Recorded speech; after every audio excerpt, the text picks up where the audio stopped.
I came home after 4 months in Idaho to find my gate hanging like a broken promise. The left hinge was twisted outward, steel screaming from the strain. I had built that gate myself 2 summers ago, drilling post holes in rocky Montana soil until my shoulders burned, setting the timbers with a level that never quite stayed true. It wasn't pretty, but it was mine, and it had held. Until now. My name is Dale Whitaker. 58 years old, retired logger, widower, and the owner of 5 acres outside Bozeman that I bought cash at county auction to build a cabin and forget the smell of sawdust and divorce papers. I left in December for a contract job, came back in April. The land looked the same, pines leaning into the wind, the small lake catching sky like a mirror, but the silence was wrong. Too complete, like the forest was holding its breath. I walked the gravel drive slow, boots crunching, eyes cataloging. The bunkhouse sat untouched, generator canvas still tied tight. But the clearing where I'd stacked 40 custom-milled lodgepole logs, $40,000 of dreams, was bare. Just a perfect rectangle of crushed gravel where the weight had pressed for months. Loader tracks cut deep toward the tree line, wide and deliberate. Not deer, not weather. Machinery. Someone had come with equipment and taken what wasn't theirs. I knelt, ran my fingers over the impressions. The cuts were fresh, maybe 2 weeks. I found a pine splinter curled like a question mark, sap still tacky. My mark, DW followed by 5 digits, burned into every end grain at the mill. I had watched them do it, the iron glowing orange, the smell of sweet smoke rising. Proof. Ownership. A promise that these logs were mine to build my life with. The cameras were dead. Wires clipped clean at the junction box. Not chewed, not frayed. Cut. I stood there a long time, wind pushing at my back, and felt something cold settle in my gut. Not panic. Recognition. I'd seen this before in 30 years of logging. Claims jumped, corners cut, men who thought the forest belonged to whoever could haul it away fastest. But this was my land. My future. My word against theirs. I called Sheriff Tom Grady. He arrived in under 2 hours, cruiser kicking dust. Young for the job, maybe 35, but his eyes were older. He walked the site without speaking, measuring tracks with a tape, photographing the gate, the box, the empty pad. Heavy equipment, he said finally. Flatbed, probably. They knew your schedule. I nodded. They knew more than that. He looked at me sharp. Meaning this wasn't random. Someone watched me leave. Someone knew exactly when to strike.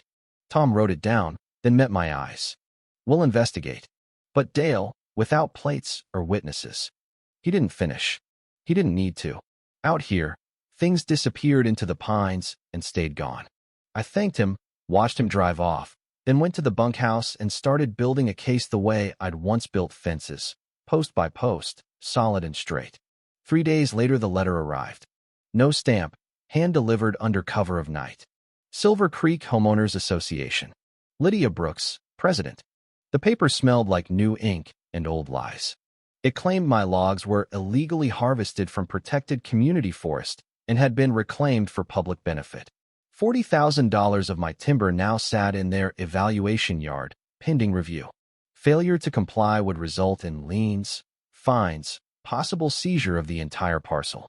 I read it twice, then laughed, the kind that starts in your gut and comes out hollow. They weren't just stealing. They were rewriting the story. I was the poacher. They were the heroes. I folded the letter neat, slipped it into a manila folder labeled evidence, and drove to town. The county clerk confirmed what I already knew.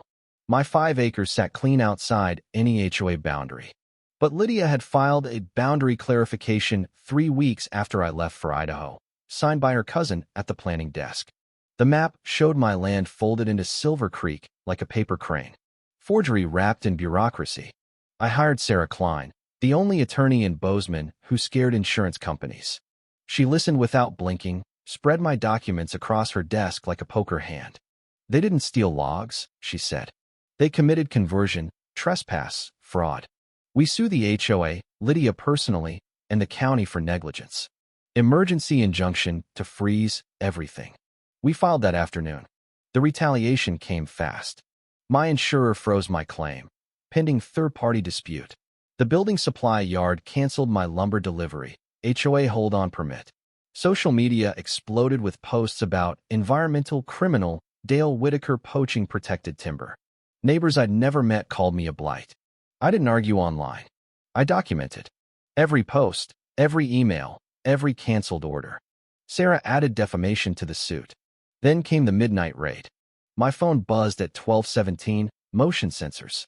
For figures in Silver Creek, vests cut the new chain, hauled bolt cutters toward the bunkhouse. I watched on the monitor, heart steady. They expected an empty farm. They found lights, cameras, and me waiting with a shotgun across my lap and Sarah on speed dial.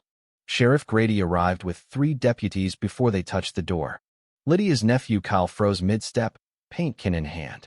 Marcus Reed, her security chief, reached for his waist, unregistered pistol.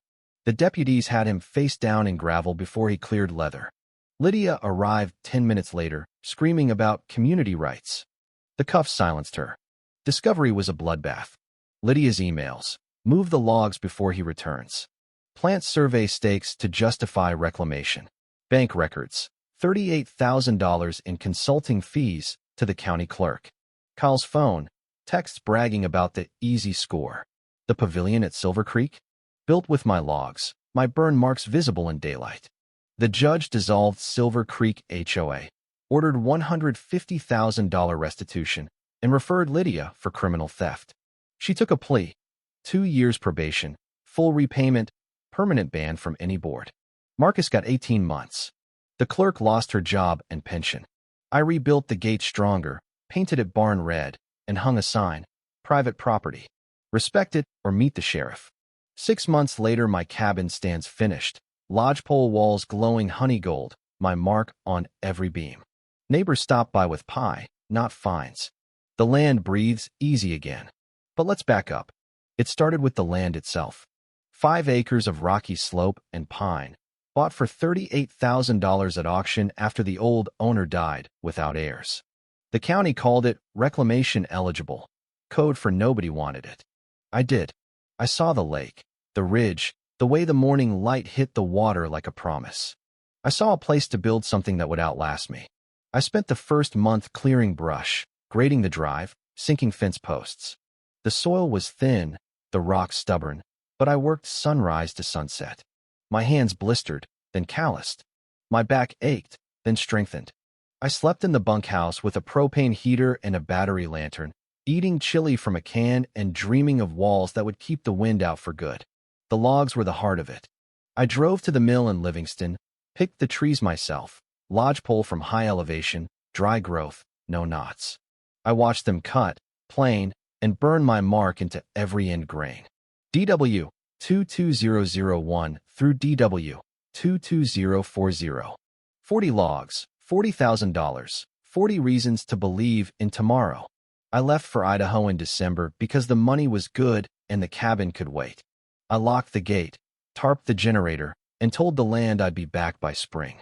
I didn't know spring would bring thieves wearing community vests. The first sign was the gray Ford. It parked at my gate 3 days after I returned, driver swapping shifts. I noted plates, snapped pics, old habits. Week 4, Lydia rolled up in pearls and linen, clipboard like a sword. Mr. Whitaker, Silver Creek requires inspection. Your chickens violate odor codes. Barn color non-compliant. 47 infractions. I leaned on the fence, watering can in hand. Ma'am, 3 miles east. Wrong township. She smiled ice. Jurisdiction expanded. 5-mile radius. Pay $4,800, Orleans start. Marcus Tate, her security chief, flanked her, eyes scanning my 14 cameras. Nice setup, he grunted. For a farmer. I smiled back. For a man who knows when he's being watched. She blinked. I turned, walked away. That night, fines arrived. $25,000 total, due in 7 days, or eviction. Social media smeared me. Drug farm threatens kids. Neighbors texted support. I filed with attorney Sarah Klein, cease and desist, certified. Escalation hit Tuesday. 3 SUVs blocked my drive. Marcus led 8 in vests, dog straining leash. Open up. Public nuisance. No warrant, no entry. Bolt cutters flashed. I dialed 911 on speaker. Threatened by HOA militia. Sirens wailed distant. They retreated, but Marcus spat. We'll be back. That night, text from Tom's burner. Tonight. Stay visible. Don't interfere. 12:15 a.m. Gate crashed. Marcus painted cameras, streaming live. Barn doors splintered. Evidence seals gleamed under their lights. What the? Kyle yelped. Floodlights. SWAT. Chopper. Tom's voice. Federal site. Down. Marcus drew. Dot on chest. Lydia's Escalade spiked. Cuffs everywhere. Lydia howled. Sovereign authority. Dawn tally. 12 zip tied. Lydia's laptop unlocked. Spreadsheets. 217 victims. $68 million profit. Marcus flipped. Bonuses per eviction. Kyle. She said plant weed if needed. Trials. Lydia 22 years. You weaponized bylaws into terror. Marcus 8. Susan 5. Dorsey Act. HOAs audited yearly. Entry felonious. Now. Cabin rises. Lodgepole walls honey gold. My mark on every beam. School kids 10 coops. Gate sign. Respect the line. Sarah sues 3 more HOAs. Tom visits Sundays. Beers on porch. Peace earned. What about you? Ever faced a clipboard tyrant rewriting your rights? Ever drawn a line in the dirt and held it? Share below. Where do you stand when bullies hide behind rules? When injustice wears a smile? Your story matters. I read every one.